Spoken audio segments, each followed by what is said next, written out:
আপনার আপন ভাতিজা, আপন ভাই, তারে এই পরশুদিনও আমি এক জায়গায় মাহফিলে গেছি, চেয়ারম্যান সাহেব বক্তব্য দিছে আমার বয়ানের পরে মুনাজাতের আগ টাইম।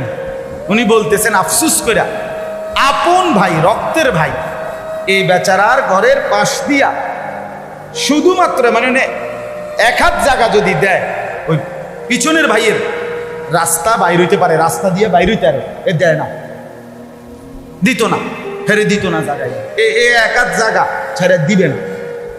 প্রয়োজনে 30 বছর এটা লইয়ে মামলা করবে, কিন্তু দিত না। কিন্তু এবারে ওই 30 মাইল দূরে আরেকখানে গিয়া সেইখানে মাহফিলে বা মসজিদে অথবা কোনো জায়গায় কোনোখানে 30,000 টাকা দান কইরা একটা বিরাট স্লোগান লইয়া বাইতে যাচ্ছে। হ্যাঁ, জনাব অমুক 30,000, সবাই কইছে মার হাবা, হাবারে মার মার, মাশাআল্লাহ, খুশিতে মার হাবা লইয়া আইয়া করছে ভাই। ওই বেটার কপালে জুটে গেল, এখান থেকে বাড়ি চান্দিরাওয়ালার কপালে জুটে গেছে 30,000 টাকা। আপন চাস্তো ভাই 1 বিঘত জায়গা, তারে 500 টাকা দিলে, তারে 10,000 টাকা দিলে তার ছেলেটার ফর্ম ফিল আপ হয়ে যাইত। কথা বুঝছেন না? তার মেয়েটার বড় একটু উপকার হতো না, হাতের দিতাম, দরকার হলে সাবাই হালাই দিত। এটা কি ইসলাম? এটা দিন? তাইলে কার সাথে আমার আচরণ, হক কদ্দুর, এটা জানা চাই, জানা আছে। বন্ধু পাবে কদ্দুর, বাবা পাবে কদ্দুর।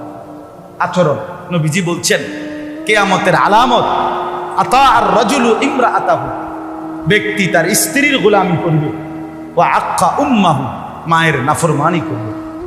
নবীজি বলছে আকসা আবাহু আদনা সাদিকাহু, কিয়ামতের আলামত বাবাকে দূরে সরিয়ে দেবে, বন্ধুকে কাছে টেনে।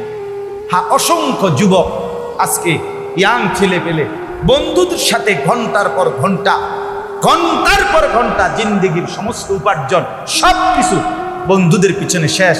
কিন্তু বাবা ডাক দিল, তার সামনে 2টা মিনিটের জন্য বসতে তার রাজি না। বাবার সাথে সে দুশ্মনী, পরিবারের সাথে তার দুশ্মনী, কিন্তু বন্ধুদের সাথে তার গভীর মাথা। এটা তো ইসলাম না, এটা তো দিন না। তাহলে আমাদের পারস্পরিক আচরণ, কার সাথে আমার কি আচরণ, এটা ঠিক করা আমাদের জন্য